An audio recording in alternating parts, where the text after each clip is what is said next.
Toit et Joie, donc, une entreprise sociale de l'habitat, membre du groupe Post Habitat.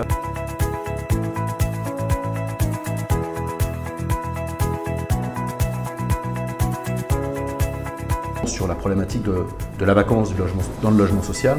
Quand on est dans des scénarios de démolition ou reconstruction, on vide au fur et à mesure nos immeubles. Et plutôt que d'avoir des immeubles complètement vides, aujourd'hui ce qu'on fait, c'est qu'on noue des partenariats avec des associations pour y loger des populations spécifiques en difficulté. Ça peut être des migrants, ça peut être des foyers pour femmes battues. Dans n'importe quel patelin de 300 habitants, il y avait un bureau de poste dans le centre-ville. Et les petits bureaux de poste ferment. On essaie de trouver des solutions qui permettent de valoriser ces actifs. Dans des centres-bourgs un peu déclassés, on va racheter des bureaux de poste, on va maintenir une activité postale et on va utiliser ce qui correspond à notre objet social, des espaces pour créer du logement et occuper des espaces vacants comme des anciens centres de tri pour y créer des tiers-lieux, maintenir une activité culturelle, en faire des lieux d'exposition temporaire, tout ça en relation avec la DRAC, avec les collectivités locales, pour effectivement créer de l'activité en centre-bourg où il n'y en a quand même plus beaucoup. Aujourd'hui, on a 1% de vacances sur nos logements parce qu'on sait très bien louer nos logements, mais on a 25% de vacances sur nos parkings. Quand on donne des places de stationnement à YesPark, ça permet aussi d'occuper les parkings vacants.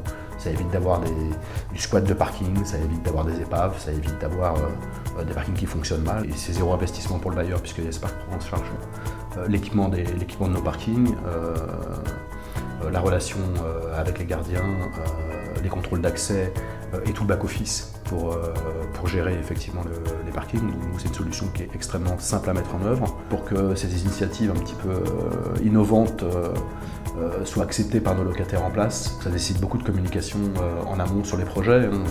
Quand on va effectivement sur une résidence qui va être réhabilitée ou démolie et qu'on explique aux locataires en place qu'on va mettre une association qui va gérer des personnes en difficulté, des migrants, des mineurs non accompagnés, etc. On est obligé d'expliquer, de faire beaucoup de communication auprès de nos locataires. On utilise nos gardiens qui sont sur place pour être un relais vis-à-vis des locataires en place pour que ça se passe bien. Et sur l'exemple de YesPark, c'est comme ça que ça se passe, c'est-à-dire qu'on a bien briefé nos gardiens qui gèrent des sites sur lesquels YesPark a des places de stationnement et globalement ça se passe assez bien. On considère qu'on a une vraie mission qui va au-delà de loger les gens. Voilà.